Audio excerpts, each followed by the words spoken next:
All right, everybody, welcome back to another video. Before the beginning, this is video number 8, video number 9. I think that was video number 9. Yeah, wow, we've done pretty good. This is John chapter 17 today, verse 4 is what we're in. New American Standard, 95 edition is what I use. If you don't use that, well, no, you can just leave the channel now. No, I'm just kidding. I bounce between versions. Right now, I'm back on the New American Standard 95, but who knows where I'll be tomorrow. Okay, we're in John chapter 17, talking about what was going on before the beginning. And this has to do with Jesus' ministry, has to do with his death, has to do with his resurrection, has to do with us, has to do with worship, has to do with your family, has to do with your relationship with your spouse, has to do with your friends, has to do with your coworkers. What happened before the beginning has to do with everybody, because what was true before the beginning has always been true and will always be true. Now, there have been lies that have crept in. There have been delusions. There have been systems and traditions and theologies that have kept us from this, okay, throughout all of human history. But now that Jesus is here, he's undoing the wiring. He's inviting us into a new way to see. And John chapter 17 is instrumental in that. So let's get it to John chapter 17 and verse 4. He says, I glorified you on the earth, having accomplished the work which you have given me to do. What was the work that God had given Jesus to do? Well, if you just read back through John, he says things like, I do the works of my Father. You do the works of your Father. I say things that my Father has told me to say. I'm doing the things that my Father has told me to do. And so that's how he glorified the Father. Going back to John 1, 1 through 18, the Word was face to face with God, took on flesh, that he might demonstrate to us who the Father actually is. He might explain to us who God is, as John 1:18 says. He came full of grace and truth to glorify the Father. John says, we have seen his glory. The glory is of the only begotten of the Son of God. And that's what he did. He did it as John chapter 2 says, through turning water into wine, through healing the sick, through raising the dead. All these things have glorified the Father. Okay. I've glorified you on the earth, having accomplished the work which you have given me to do. Now it's time for him to go to the cross. Now, Father, glorify me together with yourself. How? Through what's about to happen. The cross of Christ, the Lamb of God slain. Here it's coming. This is how Jesus is going to be glorified. And he says, glorify me together with yourself, with the glory which I had with you before the world was. See, the glory I had with you before the world was this never-ending outpouring of love between the Father, Son, and Spirit. A sacrificial outpouring, if you use that language. See, Jesus sees the cross. Jesus sees the cross not as the separation of himself from the Father and the Spirit, but as the ultimate depiction of the union between the Father, Son, and Spirit that was there before the world began. Do you get that? See, man, totally backwards. See, because we thought that separation was the gospel, because we thought that the most original thing to us was sin and not goodness, because we thought that we were just separated from God, we thought that Jesus had to be separated from God. But what's actually happening here in John's gospel is he's saying the cross is going to glorify me with the same glory that I had with you before the world began.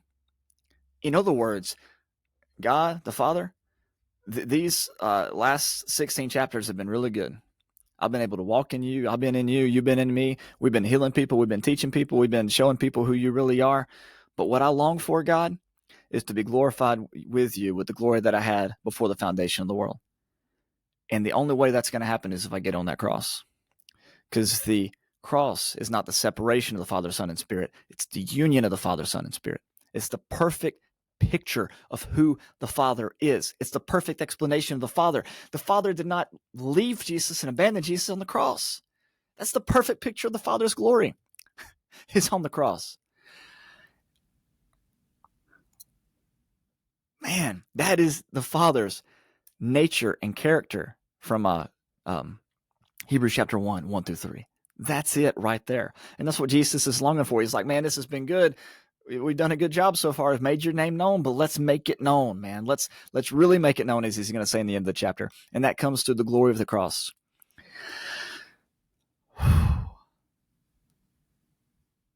We just had that one totally backwards.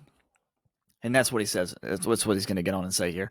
I've manifested your name to the men whom you gave me out of the world. Okay, we've told them your name. They were yours, and you gave them to me, and they have kept your word. They've done good so far. Now they've come to know that everything you have given me is from you. What have they come to know? They've come to know that the Father and Son are in communion together. If you've seen me, you've seen the Father. That's what he just got done telling them in chapters 13 through 16. For the words which you gave me, I've given to them. I've told them what you wanted me to tell them, Father. I've told them that if they see me, they see you. I've told them that you are in me and that I am in you.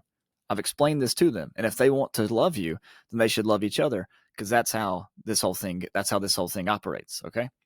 It operates off of love. And they received them and truly understood, he says, that I came forth from you, and they believed that you sent me. It says that I came forth from you, I proceeded forth from the being of the Father, and that you have sent me. Again, there's that with and was that we talked about in John chapter 1, right? We said that the Word was with God, but the Word was God. There's a union without the loss of identity. So he says that I came forth from you, I've proceeded forth from the Father, but I was also sent by you, okay? You see what's happening there? With and was, from and sent, all right? This relationship did not stop. The epitome of this relationship was at the cross, not the dissolution of it. Man, that's just so backwards. I can't even believe that I ever even thought that. That's crazy. Okay, verse 9. I ask on their behalf. I do not ask on behalf of the world, but on those whom you've given me, for they are yours, and all things that are mine are yours, and yours are mine, and I've been glorified in them. Okay, he says, so focusing on this group of disciples here, they stuck with me. Here they are so far. They've done good. And he says, and I've been glorified in them. We've come a long ways together. We've done a lot of work together. All right. We're going to get on back to the world as we get on in John chapter 17, but let's just pause there for a second, and we're going to get back to the world, in the next couple of videos or so. Let's just focus on what's happened here. He says, these people are yours. Why are they yours? Verse 9, because, go back to verse 8, they believe that you sent me. They believe not only, they understood that I come forth from you and that you have sent me. See, a lot of people believe that God sent Jesus, but not a lot of people understand that Jesus proceeds forth from God, that Jesus is God, that Jesus is God, and that Jesus was with God. Do you see? He is and with, or what was and with. See, that's the big deal. That's what he's trying to get across, and that's why they are his, and that's why they belong to God. That's what they've been born of, not of flesh or of man, but of the will of God, from John chapter 1. And he says, so they are yours. And then he says, I've been glorified in them. Now that's pretty cool. His nature and character is revealed through them because they've begun to grasp the true essence and nature of Jesus. They've begun to grasp this Trinitarian flow of love that's been going on forever and ever and ever. And so he has been glorified in them as well. And John is demonstrating that, of course, through writing this gospel. Okay, now we're going to get back to the world. Don't worry about the world. He's not leaving the world out. Just because he elected the disciples doesn't mean he left the world out. This is a big problem that we have in our religious world today. People think that election means exclusion because they're hooked on that gospel of separation, which isn't any gospel at all. It's actually bad news, is what Paul says in Galatians chapter 1. But they're hooked on the gospel of separation, so they believe that that election means exclusion. Election does not mean the exclusion of everybody else. Election means everybody else's inclusion. And he's going to get to that in John chapter 17. He chose the disciples not to exclude the world, but to radically include the world. And again, we're going to get to that because that brings him glory. That brings him joy. And not glory in a standoffish kind of way. A glory that a father has when he embraces his son after a long day of work. a glory that a daughter has when she runs and jumps into her daddy's arms. Okay, that's the kind of glory that we're after, not a kind of standoffish suit and tie religious glory that's too good to shake the poor man's hand. Okay, let's get back to this in the next video. We'll start in John chapter 17, verse 11. How about that?